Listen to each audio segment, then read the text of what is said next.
Praise the Lord.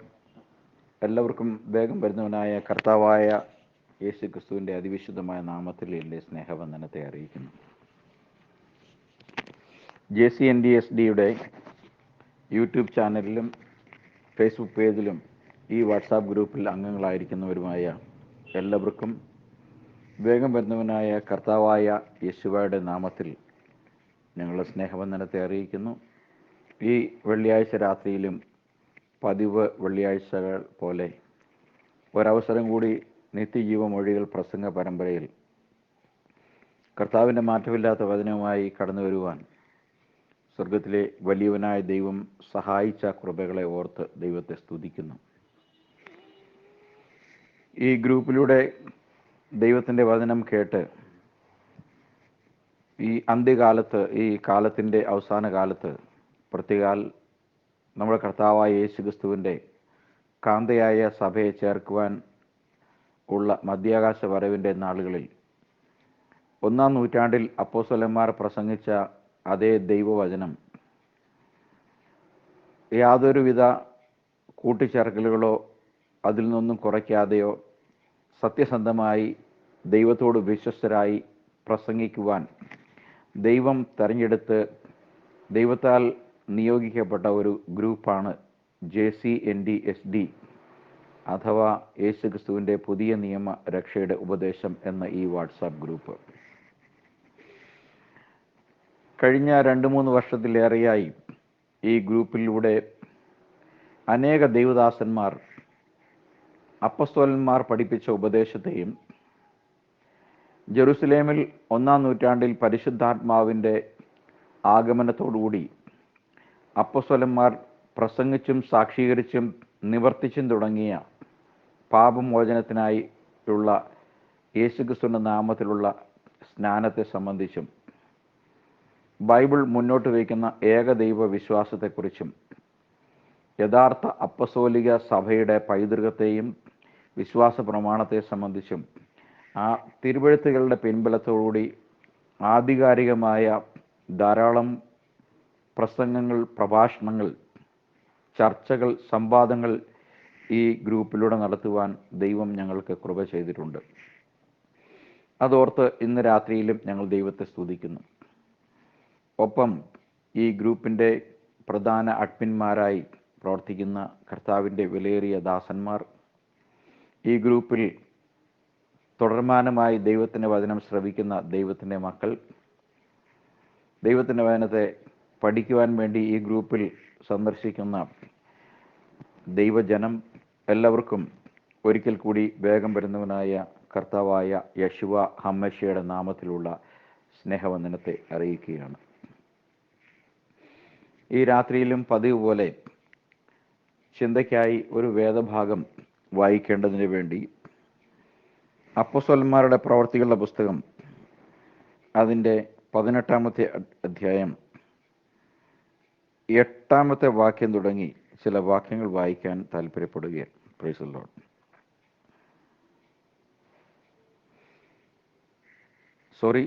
വാക്യം ഒന്ന് മാറ്റി പറയണം, എനിക്ക് തെറ്റുപറ്റിയതാണ്. Praise the Lord. വാക്യം 18-ാമത്തെ വാക്യം മുതൽ. പൗലോസ് പിന്നെയും കുറേ നാൾ പാർത്ത ശേഷം സഹോദരന്മാരോട് യാത്ര പറഞ്ഞിട്ട് തനിക്കൊരു നേർച്ച ഉണ്ടായിരുന്നതിനാൽ ക്രംക്രയിൽ വെച്ച് തല ക്ഷൗരം ചെയ്തിട്ട് പ്രിസ്കില്ലയോടും അക്വിലാസിനോടും കൂടെ കപ്പൽ കയറി സുറിയയിലേക്ക് പുറപ്പെട്ടു. എഫേസൂസിലെത്തി അവരെ അവിടെ വിട്ടു. അവൻ പള്ളിയിൽ ചെന്ന് യഹൂദന്മാരോട് സംസാരിച്ചു. Praise the Lord. തുടർന്ന് 24-ാമത്തെ വാക്യം. അലക്സാന്ദ്രിയക്കാരനായി വാഗ്വൈഭവവും തിരുവെഴുത്തുകളിൽ സാമർഥ്യമുള്ള അപ്പൊല്ലോസ് എന്നു പേരുള്ളൊരു യഹൂദൻ എഫേസൂസിൽ എത്തി. അവൻ കർത്താവിൻ്റെ മാർഗത്തിൽ ഉപദേശം ലഭിച്ചവനായിരുന്നു. യോഹന്നാന്റെ സ്നാനത്തെക്കുറിച്ച് മാത്രം അറിഞ്ഞിരുന്നു എങ്കിലും ആത്മാവിൽ എരിവുള്ളവനാകിയാൽ അവൻ യേശുവിൻ്റെ വസ്തുത സൂക്ഷ്മമായി പ്രസ്താവിക്കുകയും ഉപദേശിക്കുകയും ചെയ്തു. Praise the Lord. അവൻ പള്ളിയിൽ പ്രാഗൽഭ്യത്തോടെ പ്രസംഗിച്ചു തുടങ്ങി. ദൈവത്തിൻ്റെ പരിശുദ്ധമായ നാമം വാഴ്ത്തപ്പെടുമാറാകട്ടെ. അപ്പോസ്തലനായ പൗലോസ് അഥേന വിട്ട് കൊരിന്തിലെത്തി. അവിടുന്ന് എല്ലാവരും റോമ വിട്ടു പോകണമെന്നുള്ള കൽപ്പന ലഭിച്ചതിൻ്റെ ഭാഗമായി ഇറ്റലിയിൽ നിന്നും ആ ഇടയ്ക്ക് വന്ന പെന്തോസ്കാരൻ അക്വിലാസ് എന്നു പേരുള്ള യഹൂദനെയും അവൻ്റെ ഭാര്യ പ്രിസ്കില്ലയും കണ്ട് അവരുടെ അടുക്കൽ ചെന്നു. അങ്ങനെ അവിടെ ചെന്നപ്പോൾ സ്വാഭാവികമായും കൂടാരപ്പണി ചെയ്ത് ഉപജീവനം കഴിച്ചു പോകുന്ന പൗലോസ് ഈ അക്വിലാസും പ്രിസ്കില്ലയും അവരും കൂടാരപ്പണി ചെയ്യുന്നവരായതുകൊണ്ടും തൊഴിൽ അവരുടെ രണ്ടുപേരുടെയും ഒന്നായതുകൊണ്ടും അവൻ അവരോടുകൂടെ പാർത്ത് ഈ കൂടാരപ്പണി ചെയ്ത് പോന്നു എന്നാണ് നമ്മൾ വായിക്കുന്നത്. അങ്ങനെ ചെയ്തു പോരവേ പൗലോസ് ശബ്ബത്ത് തോറും പള്ളിയിൽ സമ്പാദിക്കുകയും യവനന്മാരെയും സമ്മതിപ്പിക്കുകയും ചെയ്തു എന്നാണ് വായിക്കുന്നത്. നമുക്കറിയാം എന്താണ് പൗലോസ് പള്ളി തോറും ചെല്ലുകയും അവരോട് വാദിക്കുകയും തർക്കിക്കുകയും സമ്മതിപ്പിക്കുകയും ചെയ്തത് എന്താണ് എന്ന് ചോദിച്ചാൽ, ചുരുക്കമായി പുതിയ നിയമത്തെ സത്യസന്ധമായി പഠിക്കാൻ ശ്രമിക്കുന്ന ഏതൊരു പഠിതാവിനും ഒരു പ്രയാസവും കൂടാതെ ഉത്തരം ലഭിക്കുന്ന ഒരു കാര്യമാണ് എന്തായിരിക്കും പൗലോസ് പ്രസംഗിച്ചത്, അല്ലെങ്കിൽ എന്താണ് പൗലോസ് സംവദിച്ചത്, എന്താണ് പൗലോസ് തെളിയിക്കാൻ പരിശ്രമിച്ചത് എന്നുള്ളത്. നിങ്ങൾക്കെല്ലാവർക്കും അറിയാമെങ്കിലും ഞാൻ ഒരിക്കൽ കൂടി ആവർത്തിക്കുകയാണ്.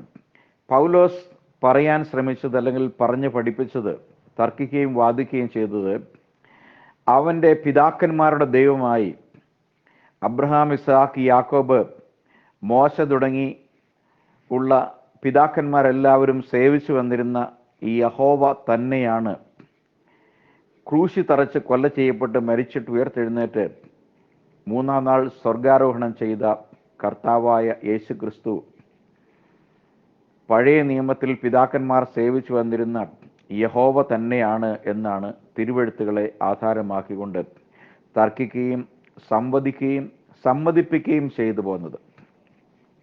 എന്നാൽ സമ്മതിപ്പിക്കുക എന്ന് പറഞ്ഞതിൻ്റെ അർത്ഥം ബലം പ്രയോഗിച്ച് എല്ലാവരെയും ഈ മാർഗത്തെ ശരിയാണെന്ന് വിശ്വസിപ്പിക്കുക എന്നുള്ളതല്ല.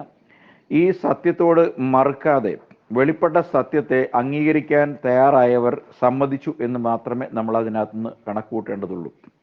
ഇന്നും ഈ മാർഗം കൃപയാൽ ദൈവം മുന്നമേ വിളിക്കുകയും തിരഞ്ഞെടുക്കുകയും ചെയ്തപ്പെട്ടവർക്ക് മാത്രമാണ് യേശുക്രിസ്തു ഏക സത്യദൈവമാകുന്നു എന്നുള്ള കാര്യത്തെ ആത്മാവിൻ്റെ അഭിഷേകത്തോടുകൂടി മനസ്സിലാക്കാൻ കഴിയുകയുള്ളൂ. പരിശുദ്ധാത്മാവിൽ അല്ലാതെ യേശുവിനെ ക്രിസ്തു എന്ന് പറയാൻ ആർക്കും കഴിയുകയില്ല. യേശുവിനെ ക്രിസ്തു എന്ന് പറയുമ്പോൾ യേശുവാകുന്നു യഹോവ, അല്ലെങ്കിൽ പഴയ നിയമത്തിൽ പിതാക്കന്മാരിൽ വെളിപ്പെട്ട് വന്നിരുന്ന ക്രിസ്തു. പത്രോസിൻ്റെ ലേഖനത്തിൽ പറയുന്ന അവരിലുണ്ടായിരുന്ന ക്രിസ്തുവിൻ്റെ ആത്മാവ് ക്രിസ്തുവിന് വരേണ്ടിയ കഷ്ടങ്ങളെയും പിന്നീട് വരുന്ന മഹത്വത്തെയും കുറിച്ച് അവർ ആരാഞ്ഞപ്പോൾ അത് തങ്ങൾക്കല്ല നിങ്ങൾക്കായിട്ടത്രേ എന്ന് അവർ അറിഞ്ഞു എന്നാണ് നമ്മൾ വായിക്കുന്നത്. അപ്പോൾ പിതാക്കന്മാർ പ്രസംഗിക്കുകയും വിശ്വസിക്കുകയും പോരുകയും ചെയ്തിരുന്ന ക്രിസ്തു, ആ ക്രിസ്തു കഷ്ടം സഹിക്കുകയും മൂന്നാം നാൾ ഉയർത്തെഴുന്നേൽക്കുകയും വേണം എന്നുള്ള പഴയ നിയമ തിരുവെഴുത്തുകൾ അവർ വായിക്കുക മാത്രമല്ല ചെയ്തു പോന്നിരുന്നത്. അവർ വായിച്ച് പോന്നിരുന്ന കാര്യങ്ങൾ എവിടെയാണ് നിറവേറുക എന്നുള്ളത് അവർ ആരായുകയും അന്വേഷിക്കുകയും ചെയ്തിരുന്നു എന്നാണ് പത്രോസ് അവരെ ഉദ്ധരിച്ചുകൊണ്ട്, പിതാക്കന്മാരെ ഉദ്ധരിച്ചുകൊണ്ട് സംസാരിക്കുന്നത്. അപ്പോൾ പിതാക്കന്മാർ സേവിച്ചു വന്നിരുന്ന ദൈവം, അവരിൽ വ്യാപരിച്ചിരുന്ന ദൈവം, ആ ദൈവം ക്രിസ്തുവായിരുന്നു എന്ന് പൗലോസ് പിൽക്കാലത്ത് കൊരിന്ത്യ ലേഖനം എഴുതുമ്പോൾ 1 കൊരിന്ത്യർ 10 നമ്മൾ വായിക്കുന്നു. അവരെ അനുഗമിച്ച ആത്മീയ പാറ ക്രിസ്തുവായിരുന്നു ആ പാറ എന്ന്. എന്നാൽ അവരിൽ മിക്കപേരിലും ദൈവം പ്രസാദിച്ചില്ലവരെ മരുഭൂമിയിൽ ഇട്ട് പട്ടുപോയി എന്ന് നമ്മൾ വായിക്കുന്നത്. അപ്പോൾ പഴയ നിയമ പിതാക്കന്മാരെ അനുഗമിച്ചു പോകുന്ന ആ ക്രിസ്തു, ആ പാറ, പഴയ നിയമത്തിൽ പാറ യഹോവയെ സൂചിപ്പിക്കുന്നതായി കാണാം. യാഹ് എന്ന പാറ എന്നൊരു വാക്ക് നമ്മൾ വായിക്കുന്നുണ്ട്. യാഹ് എന്നൊരു പാറയെക്കുറിച്ച് നമ്മൾ വായിക്കുന്നുണ്ട്. അപ്പോൾ യഹോവയായ പാറ, ഉറപ്പേറിയ പാറ, ശാശ്വത പാറയായ യഹോവ, ഇസ്രായേലിൻ്റെ പരിപാലകനായി, ഇസ്രായേലിൻ്റെ വീണ്ടെടുപ്പുകാരനായി, ഇസ്രായേലിൻ്റെ സൃഷ്ടികർത്താവായ ദൈവം, ആ യഹോവയായ ദൈവം തന്നെയാണ് യേശുക്രിസ്തു എന്നാണ് പൗലോസ് ജനത്തെ പഠിപ്പിക്കുകയും തിരുവെഴുത്തുകളിൽ പ്രാഗൽഭ്യത്തോടെ സംസാരിച്ച് അവരെ ബോധ്യപ്പെടുത്തുകയും അതിൽ മുൻകുറിക്കപ്പെട്ടവർ വിശ്വസിക്കുകയും സമ്മതിക്കുകയും ചെയ്തു പോന്നു എന്നാണ് നമ്മൾ വായിച്ചത്. ഇവിടെ പൗലോസ് ഇത് സബത്ത് തോറും പ്രസംഗിച്ചു പോന്നു. സബത്തിൽ ഓരോ സബത്തിലും കൂടി വരുന്ന യഹൂദന്മാരുടെ ഇടയിൽ പൗലോസ് യഹൂദന്മാർ വിശ്വസിക്കുന്ന പഞ്ചഗ്രന്ഥിയായ തോറയിൽ നിന്നും പ്രവാചക ഗ്രന്ഥങ്ങളിൽ നിന്നും സങ്കീർത്തനങ്ങളുടെയും ആധാരമാക്കിക്കൊണ്ട് താൻ ഒരു കാലത്ത് ബുദ്ധിയുടെ പ്രമാണം കൊണ്ട് ഗമാലിയലിന്റെ പാദപീഠത്തിൽ നിന്ന് പഠിച്ച അതേ പുസ്തകത്തിൽ നിന്നും, എന്നാൽ അക്ഷരത്തിന്റെ വൈഭവവും ജ്ഞാനവും കൊണ്ട് പഠിച്ചത് പിൽക്കാലത്ത് ആത്മാവിന്റെ നിറവിൽ പഠിച്ച വെളിപ്പെട്ടുപെട്ട കാര്യങ്ങളുടെ അടിസ്ഥാനത്തിൽ താൻ ഒരു കാലത്ത് അതിനെ അന്ധമായി ഫോളോ ചെയ്യുമ്പോൾ എങ്ങനെയായിരുന്നു അതിനെ സമീപിച്ചിരുന്നത്, അത്തരം സമീപനമുള്ള അല്ലെങ്കിൽ കുറച്ചുകൂടി അഡമൻ്റ് ആയിട്ടുള്ള അക്ഷരത്തിൻ്റെ ശുശ്രൂഷയിൽ മാത്രം ഒതുങ്ങി നിൽക്കുന്ന ആത്മാവിൻ്റെ വെളിപ്പാട് പ്രാപിക്കാത്ത ആചാര അനുഷ്ഠാനങ്ങളിൽ മാത്രം ദൈവത്തെ കണ്ടുമുട്ടാൻ ശ്രമിക്കുകയും എന്നാൽ വ്യർത്ഥമായി അത് ദൈവത്തിന് മുമ്പാകെ പ്രവർത്തിക്കുകയും ഹൃദയം ദൈവത്തിൽ നിന്ന് ദൂരത്തായിരിക്കുകയും ചെയ്യുന്ന ഒരു പാരമ്പര്യ വിശ്വാസത്തിൻ്റെ തുടർച്ചയായി നിൽക്കുന്ന ആളുകൾ അവരുടെ പാരമ്പര്യ ആരാധനയുടെ ഭാഗമായി കൂടി വന്ന് ആരാധിക്കുന്ന ഇടത്താണ് പൗലോസ് അപ്പോസ്തലൻ വന്നിട്ട് ക്രിസ്തു തന്നെയാണ്, യേശു തന്നെയാണ് ക്രിസ്തു, അല്ലെങ്കിൽ ക്രിസ്തുവാണ് യഹോവ എന്ന് ഉള്ള കാര്യത്തെയാണ് അവിടെ അവൻ ശക്തിയുക്തം തിരുവെഴുത്തുകളാൽ തെളിയിച്ചു പോന്നിരുന്നത് എന്ന് നമുക്ക് കാണുവാൻ കഴിയും. Praise the Lord. അപ്പോൾ അതിൻ്റെ 4-ാമത്തെ വാക്യത്തിൽ, 18-ന്റെ 4-ാമത് വാക്യത്തിൽ പൗലോസ് വചനഘോഷണത്തിൽ ശുഷ്കാന്തി പൂണ്ട് യേശു തന്നെ ക്രിസ്തു എന്ന് യഹൂദന്മാർക്ക് സാക്ഷീകരിച്ചു. ഇപ്പോൾ യഹൂദന്മാരെ സംബന്ധിച്ചിടത്തോളം ക്രിസ്തു എന്ന കാര്യം അവർക്ക് ഇടർച്ചയല്ല. കാരണം ക്രിസ്തുവിൻ്റെ ആത്മാവ് അല്ലെങ്കിൽ ക്രിസ്തു ദൈവത്തിൻ്റെ ആത്മാവ് എന്നുള്ള കാര്യത്തിൽ യഹൂദന് തർക്കമില്ല. എന്നാൽ തങ്ങൾ ക്രൂശിച്ച് തറച്ച് കൊന്ന, അല്ലെ തങ്ങളുടെ സഹോദരങ്ങൾ, തങ്ങളുടെ പിതാക്കന്മാർ അല്ലെങ്കിൽ തങ്ങൾക്ക് മുമ്പുണ്ടായിരുന്നവർ, ഒരുപക്ഷെ തങ്ങളിൽ ഉൾപ്പെട്ട പലരും ചേർന്ന് ക്രൂശി തറച്ച് കൊന്നുകളഞ്ഞ യേശു തന്നെയാണ് ഈ ക്രിസ്തു എന്നുള്ളത് പലർക്കും അരോചകമായ അലോസരമുണ്ടാക്കുന്ന ഒരു പ്രസ്താവനയായിരുന്നു എന്ന് നമുക്ക് കാണാൻ സാധിക്കും. അങ്ങനെ ആ പ്രസ്താവന പൗലോസ് വചനങ്ങളുടെ അടിസ്ഥാനത്തിൽ വചനഘോഷണത്തിൻ്റെ തീഷ്ണതയേറി അങ്ങനെ അവൻ സാക്ഷീകരിച്ചു പോരുന്ന സമയത്ത് അവർ എതിർ പറയുകയും ദുഷിക്കുകയും ചെയ്യുകയാൽ അവൻ വസ്ത്രം കുടഞ്ഞു, നിങ്ങളുടെ നാശത്തിന് നിങ്ങൾ തന്നെ ഉത്തരവാദികൾ എന്ന് പോൾ പറഞ്ഞു. എന്നാൽ ഇന്ന് നമ്മൾ ഇതേ കാര്യങ്ങൾ മറ്റൊരു ക്യാൻവാസിലേക്ക് കൊണ്ടുവരുമ്പോൾ ഇതേ സിനറിയോ, ഇതേ പിക്ചറാണ് ഇന്നത്തെ സമൂഹത്തിലുള്ളത്. ഒരിടത്ത് സാമ്പ്രദായിക വിശ്വാസത്തെ മുറുകെ പിടിക്കുന്ന യഹൂദൻ അവൻ്റെ കയ്യിലുള്ള ഗ്രന്ഥത്തിൻ്റെ അടിസ്ഥാനത്തിൽ അവർ കാത്തിരുന്ന മെസ്സിഹയെ വെളിപ്പെടുത്തി കാണിക്കുമ്പോൾ മുറുമുറുക്കുകയും പല്ലുകടിക്കുകയും എതിർക്കുകയും ചെയ്ത അതേ ചിത്രം ഒന്നുകൂടി പുതിയ തലമുറയിൽ ആവിഷ്കരിക്കപ്പെടുന്നു എന്ന് വേണം JCNDSയുടെ പ്രവർത്തകരായ ഞങ്ങൾക്ക് പറയുവാൻ കഴിയുന്നത്. കാരണം പൗലോസ് ഏത് ഗ്രന്ഥത്തിൻ്റെ അടിസ്ഥാനത്തിൽ യേശുക്രിസ്തുവിനെ പഴയ നിയമത്തിൽ പിതാക്കന്മാരുടെ ദൈവമായി തെളിയിച്ചു കൊടുത്തുവോ അതേ കാര്യത്തെ യഹൂദ പിതാക്കന്മാരുടെ പുസ്തകമായ പഴയ നിയമത്തിൻ്റെയും അതിൻ്റെ വെളിപ്പാടായ പുതിയ നിയമത്തിൻ്റെയും അടിസ്ഥാനത്തിൽ ഈ തലമുറയിലെ അഭിനവ യഹൂദന്മാരോട്, അല്ലെങ്കിൽ യഹൂദൻ എന്നുള്ള നിലകളിൽ അഡമൻ്റായ നിലപാടുകൾ, വചനത്തെ അക്ഷരത്തിൻ്റെ പരിജ്ഞാനത്തിൽ മാത്രം കണ്ടെത്താൻ ശ്രമിക്കുന്ന, അല്ലെങ്കിൽ ദൈവവചനത്തിന് ദൈവം കൂടി അംഗീകരിക്കാത്ത ഭാഷ്യം നൽകുന്ന ഇന്നത്തെ അഭിനവ യഹൂദന്മാരായ പെന്തക്കോസ്തുകാരോട് ഞങ്ങൾ തെളിയിക്കുമ്പോൾ ഒരുപക്ഷെ പോൾ നേരിട്ട് ഇതിൻ്റെ സമാനമായ ഒരു വിരോധവും എതിർപ്പും ഞങ്ങൾക്കുണ്ട്. എന്നാൽ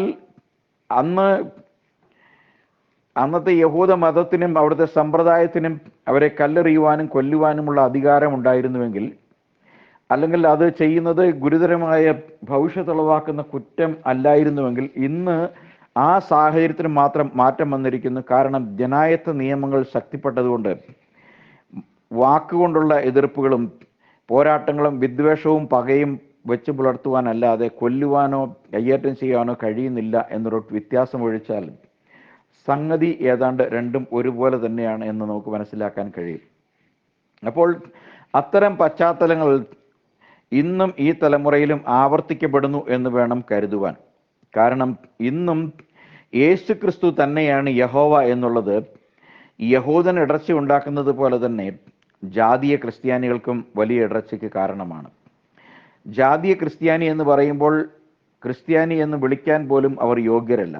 അവരൊരു സമ്പ്രദായത്തിൻ്റെ അല്ലെങ്കിൽ ഏതെങ്കിലും ഒരു മതഭാഗത്തിൻ്റെ ഉപദേശം പിടിച്ചു നിൽക്കുന്നവരാണ്. ഒന്നുകിൽ ഒരു പെന്തക്കോസ്തുകാരായിരിക്കാം, അല്ലെങ്കിൽ അതിന് സമാനമായ വേർപാട് സഭകളെന്ന് അവകാശപ്പെടുന്നവരായിരിക്കാം, അല്ലെങ്കിൽ ഏതാണ്ട് മതഭേദം എന്ന് പറയുവാൻ കഴിയുന്ന വിധം ഉപദേശത്തിൻ്റെ പിൻബലമില്ലാത്ത സാമ്പ്രദായികമായ കാര്യങ്ങളും കർമ്മങ്ങളും നിർവഹിക്കുന്ന പട്ടത്ത സഭകളായിരിക്കാം.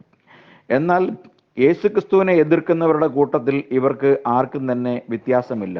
അങ്ങനെ എതിർക്കുന്നവരുടെ ശബ്ദത്തിൻ്റെ ഉള്ളിൽ വൈകാരിക തലത്തിൽ ഏറ്റക്കുറച്ചിലുണ്ടെങ്കിലും പൊതുവിൽ അന്നത്തെ എതിർപ്പിൻ്റെ ഒരു ഭാഗം തന്നെ ഇന്നും സത്യമാർഗത്തോട് ഇവരെല്ലാം ചേർന്ന് എതിർക്കുന്നുണ്ട് എന്നുള്ളൊരു കാര്യം വളരെ സ്പഷ്ടമാണ്.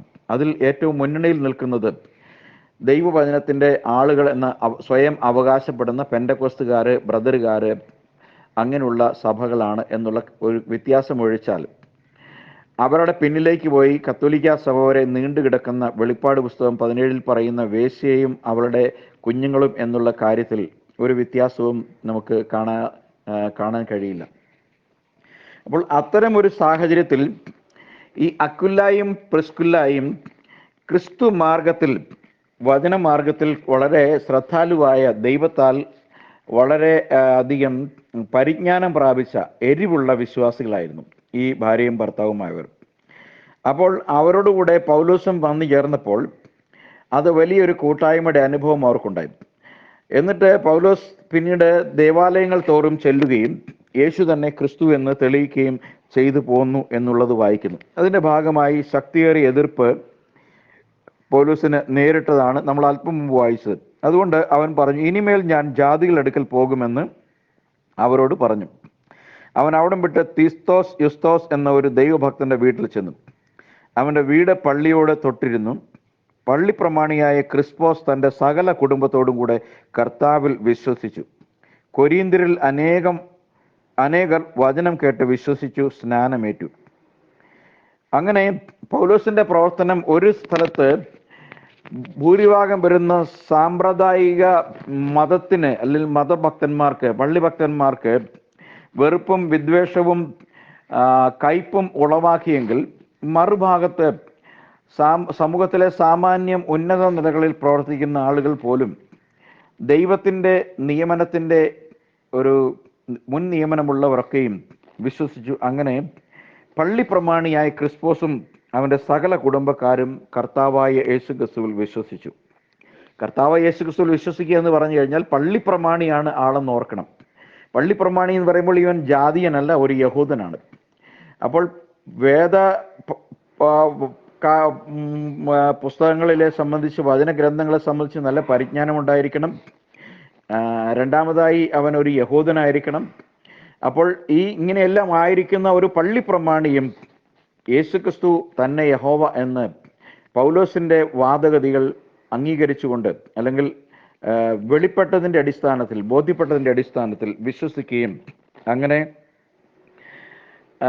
രാത്രിയിൽ സ്നാനം ഏൽക്കുകയും ചെയ്തു എന്നാണ് വായിക്കുന്നത്.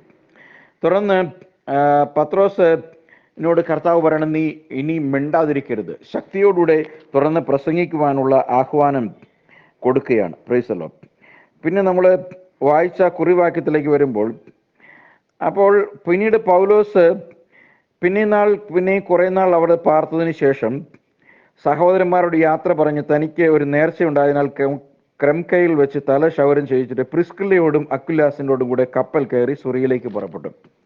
അപ്പോൾ പിന്നീട് പൗലോസ് സുറിയയിലേക്ക് പുറപ്പെട്ട് പിന്നീട് എഫേസോസിൽ എത്തിച്ചേരുകയാണ്. നോക്കണം, ഇന്നൊരു ആരാധനയ്ക്ക് വേണ്ടിയിട്ട് ഒരു ഏകദൈവ വിശ്വാസി എന്ന് അവകാശപ്പെടുന്നവൻ കുറച്ചു ദൂരം യാത്ര ചെയ്ത് ഒരു ആരാധനയ്ക്ക് തീഷ്ണതയോടെ കൃത്യസമയത്ത് പോകാൻ ഇന്നും മടിക്കുന്ന സ്ഥലത്ത് ഒരു കുടുംബം, ഒരു ഭാര്യയും ഭർത്താവും ദേശാന്തരങ്ങൾ വിട്ട് പൗലോസിന്റെ പിന്നാലെ അങ്ങനെ അവരൊരുമിച്ച് അവർ കുറേ നാൾ പാർത്തതിന് ശേഷം അവരവിടെ എഫോസീസിൽ എത്തുകയാണ്. സുറിയ അക്വിലാസിനോടും കൂടെ കപ്പൽ കയറി യാത്ര ചെയ്ത് അങ്ങനെ അവർ എഫേസൂസിൽ എത്തുകയാണ്. അപ്പോൾ എഫേസൂസിൽ എത്തുമ്പോൾ ഒരു കാര്യം നമ്മൾ മനസ്സിലാക്കണം.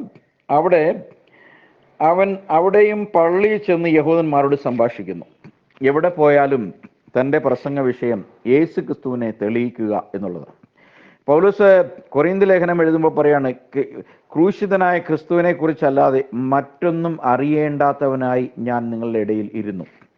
അപ്പോൾ പൗലോസിനെ സംബന്ധിച്ച് മറ്റ് എന്ത് കാര്യങ്ങൾ ലോകത്തിൽ നടക്കുന്നു, ലോകത്തിൽ ആണവ യുദ്ധം ഉണ്ടാകുന്നുണ്ടോ, രാഷ്ട്രങ്ങൾ തമ്മിൽ യുദ്ധം ചെയ്ത് ആര് ജയിച്ചു ആര് തോറ്റു എന്നറിയേണ്ട, സാമൂഹികമായി ഉണ്ടാകുന്ന മാറ്റങ്ങളോ ഒന്നും, കാലാവസ്ഥാ വ്യതിയാനങ്ങളോ ഒന്നും ഇന്ന് നമ്മൾ പരിഗണിക്കുന്ന പല വിഷയങ്ങളും പൗലോസിന് വിഷയമേ അല്ല. പൗലോസിന്റെ വിഷയം യേശു ക്രിസ്തുവിനെ കുറിച്ച് മാത്രം അറിയുക. Praise the Lord. അവൻ പഴയ നിയമത്തിൽ ആരായിരുന്നു, അവനെക്കുറിച്ച് എവിടെയെല്ലാം എന്തെല്ലാം പ്രവാചകന്മാർ എഴുതിയിട്ടുണ്ട്, അതിൻ്റെ എല്ലാം വെളിപ്പാട് എവിടെ എങ്ങനെ എപ്പോഴൊക്കെ യേശു ക്രിസ്തുവിൽ നിറവേറ്റപ്പെട്ടിരിക്കുന്നു, ഇത് അറിയുകയും പഠിക്കുകയും ചെയ്യുക എന്നുള്ളതിലപ്പുറമായി തനിക്ക് മറ്റൊന്നും അറിയേണ്ടതില്ല എന്ന് വിചാരിച്ചു എന്ന് പറയുമ്പോൾ നമ്മൾ ആലോചിക്കണം, നമ്മൾ ഇത്തരത്തിലുള്ള വിശ്വാസ വീരന്മാരുമായി തുലനം ചെയ്യുമ്പോൾ നമ്മുടെ സ്ഥാനം എന്ന് പറയാൻ എവിടെയെങ്കിലും ഒരു സ്ഥാനത്തിന് ഒരിടം കണ്ടെത്തുവാൻ നമുക്ക് കഴിയുമോ? തീർച്ചയായിട്ടും കഴിയുകയില്ലെന്ന് വേണം നമുക്ക് പറയാൻ.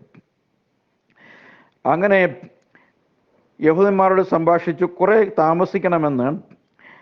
കൂടെ താമസിക്കണമെന്ന് അവർ അപേക്ഷിച്ചിട്ട് അവൻ സമ്മതിക്കാതെ, ദൈവഹിതമുണ്ടെങ്കിൽ ഞാൻ നിങ്ങളുടെ അടുക്കൽ മടങ്ങി വരുമെന്ന് പറഞ്ഞ് വിട വാങ്ങി എഫേസോസിൽ നിന്നും കപ്പൽ നീക്കി കൈസരിയയിൽ വന്നിറങ്ങി.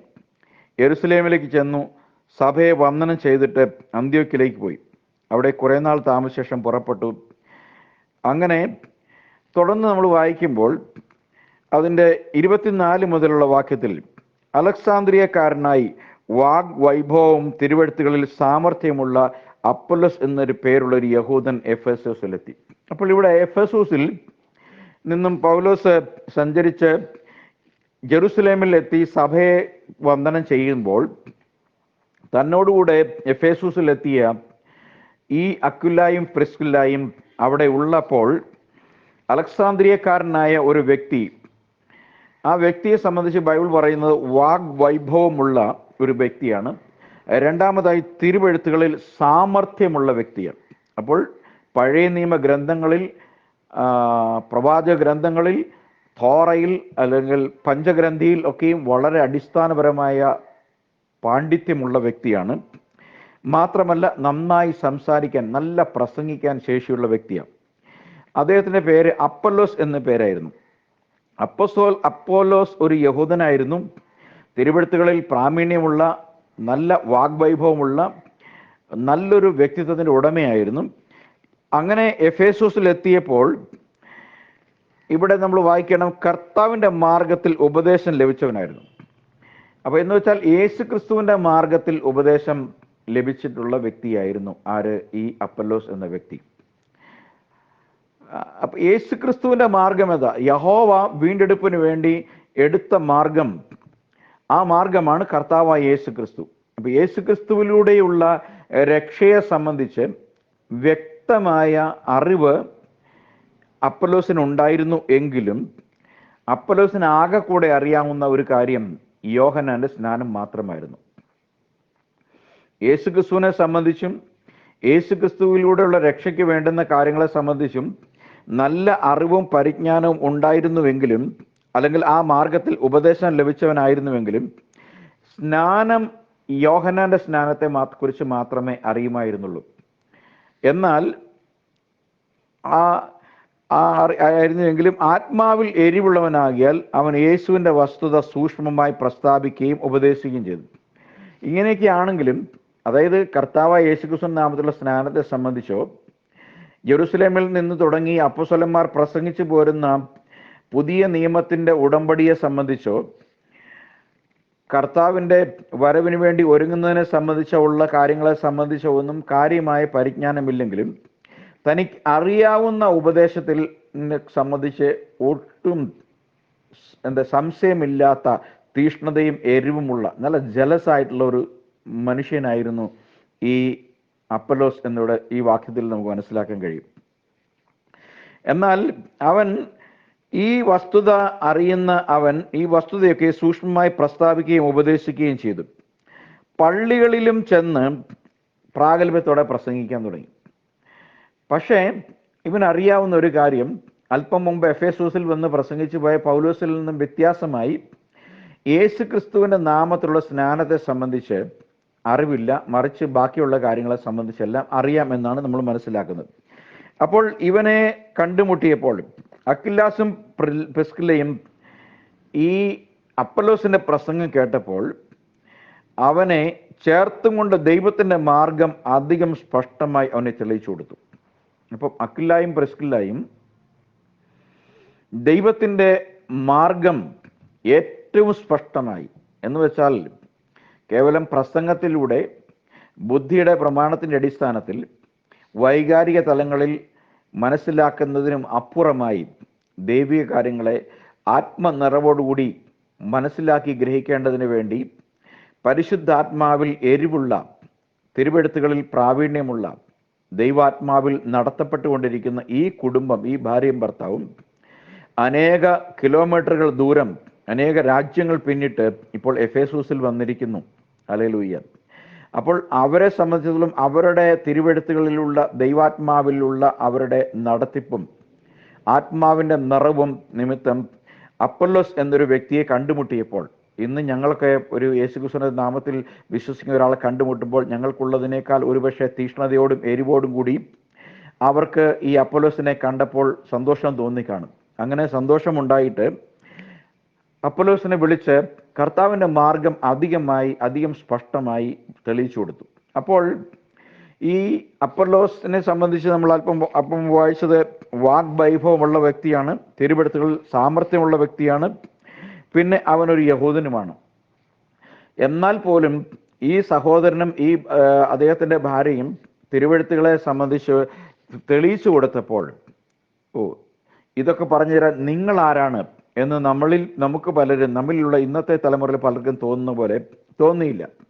ഇതെല്ലാം ഉണ്ടായിട്ടും വിനയാന്യതനായി അവർ പറയുന്നത് സസൂക്ഷ്മം കേട്ട് ഗ്രഹിക്കുവാൻ അപ്പൊല്ലോസ് തീരുമാനിച്ചു. അങ്ങനെ അവനത് കേട്ടപ്പോൾ അധികം സ്പഷ്ടമായി അവനെ തെളിയിച്ചു കൊടുത്തു. അവൻ അക്കായിലേക്ക് പോകുവാൻ ഇച്ഛിച്ചപ്പോൾ സഹോദരന്മാർ അവനെ ഉത്സാഹിപ്പിക്കുകയും അവനെ കൈക്കൊള്ളേണ്ടതിന് ശിഷ്യന്മാർക്ക് എഴുതുകയും ചെയ്തു. തുടർന്ന് വായിക്കുമ്പോൾ അവിടെ എത്തിയാറെ അവൻ ദൈവകൃപയാൽ വിശ്വസിച്ചവർക്ക് വളരെ പ്രയോജനമായി തീർന്നു. യേശു തന്നെ ക്രിസ്തു എന്നവൻ തിരുവെഴുത്തുകളാൽ തെളിയിച്ച് ബലത്തോടെ യഹൂദന്മാരെ പരസ്യമായി ഖണ്ഡിച്ചു കളഞ്ഞു. Praise the Lord. ഹല്ലേലൂയ. നോക്കുക, ദൈവവചനം അനുസരിക്കാൻ സന്നദ്ധനാകുന്ന ഒരു വ്യക്തിക്ക് ബുദ്ധിയുടെ പ്രമാണം കൊണ്ട് അതിനെ ചെറുക്കാൻ ശ്രമിക്കാതെ തങ്ങളുടെ സഭകൾ പഠിപ്പിക്കുന്ന ഒരു ശരിക്ക് അപ്പുറമുള്ള ഏത് ശരി, അത് ഏത് തിരുവെഴുത്തുകളിൽ തെളിയിക്കപ്പെട്ടാലും ഞങ്ങളത് അംഗീകരിക്കുകയില്ല എന്ന് ദുശാഠ്യം പിടിക്കുന്ന ഒരു തലമുറയിലാണ് നമ്മൾ ഇന്ന് ജീവിക്കുന്നത്. ഇന്നത്തെ ആത്മീയത ഭൂരിഭാഗം ആളുകളും വയറിന് വേണ്ടി മാത്രം ശുശ്രൂഷിക്കുമ്പോൾ ഭൂരിഭാഗം ആളുകളും ജനത്തെ അവരുടെ വഞ്ചനയിൽ കോർത്ത് അവരെ മോഹിപ്പിക്കുന്ന വാഗ്ദാനങ്ങൾ കൊടുത്ത് അവരെ വഞ്ചിച്ചുകൊണ്ട് അവരുടെ സമ്പത്തും അവരുടെ ബഹുമാനവും പിടിച്ചു പറ്റിക്കൊണ്ടിരിക്കുന്ന ഒരു തലമുറയിൽ തിരുവെഴുത്തുകൾക്ക് വേണ്ടി കഷ്ടങ്ങൾ സഹിച്ച് രാജ്യാന്തരങ്ങൾ സഞ്ചരിക്കുന്ന ഒരു കുടുംബവും അത്തരത്തിൽ എരിവുള്ള മറ്റൊരു സഹോദരനായ അപ്പൊല്ലോസും ഒരുമിച്ച് വരുന്നു. അപ്പൊല്ലോസ് എരിവുള്ളവനാണ് എങ്കിലും, തീഷ്ണമതിയാണെങ്കിലും, വാഗ്വൈഭവനുള്ളവനാണെങ്കിലും അവനോട് യഥാർത്ഥമായ കാര്യങ്ങൾ പറഞ്ഞപ്പോൾ അത് ഉൾക്കൊള്ളുക മാത്രമല്ല, അതിൻ്റെ അടിസ്ഥാനത്തിൽ തിരുവെഴുത്തുകളാൽ അവൻ പഴയ നിയമത്തിൽ ഉള്ള ക്രിസ്തുവിനെ, പഴയ നിയമത്തിൽ ഉള്ള യഹോവയെ പുതിയ നിയമത്തിലുള്ള ക്രിസ്തുവിലേക്ക് എങ്ങനെയാണ് ബന്ധിപ്പിക്കുന്നത്, ക്രിസ്തു പഴയ നിയമത്തിൽ മറഞ്ഞിരുന്ന ദൈവത്തിൻ്റെ മർമ്മമാണ് ക്രിസ്തു എന്നുള്ള സത്യം വെളിപ്പെടുത്തപ്പെട്ട് അവർക്ക് മുമ്പിൽ കാണിച്ച് അനേക യഹൂദന്മാരെ പൗലോസും അക്വിലാസും പ്രിസ്കില്ലയും ചെയ്തു പോകുന്നത് പോലെ തന്നെ അധികം ശക്തമായി ദേവാലയങ്ങൾ തോറും കടന്നു ചെന്ന് ആ ഏക ദൈവം ഇസ്രായേലിൻ്റെ ദൈവമായ യഹോവ തന്നെയാണ് യേശുക്രിസ്തു എന്ന് തെളിയിച്ചുകൊണ്ട് പല യഹൂദന്മാരെയും ഖണ്ഡിച്ചു കളഞ്ഞു എന്ന് നമുക്ക് വായിക്കാൻ കഴിയും. ഇന്ന് JCNDSയുടെ പ്ലാറ്റ്ഫോമിൽ ഇതേ കാര്യം തന്നെയാണ് ഞങ്ങൾ കഴിഞ്ഞ 2-3 വർഷമായി ചെയ്തു വരുന്നത് എന്നുള്ള കാര്യം നിങ്ങൾക്കറിയാം. ഒരു സത്യമേ ഉള്ളൂ. അപ്പോസ്തലന്മാർ പഠിപ്പിച്ചതും അവരിൽ വ്യാപരിച്ചതുമായ ക്രിസ്തു പഴയ നിയമ പിതാക്കന്മാർ സേവിച്ചു വന്ന യഹോവ തന്നെയായിരുന്നു. ആ യഹോവ യഹോശുവ ആയി മാറിയതാണ് യേശു ക്രിസ്തു.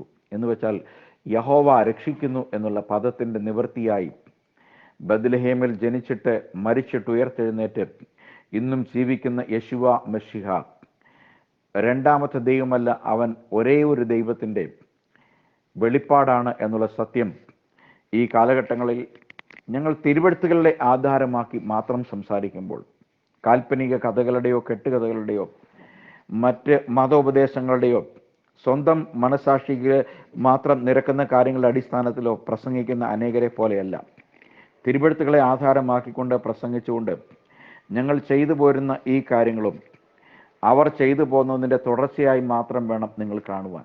കാരണം മറ്റൊരു സത്യമില്ല.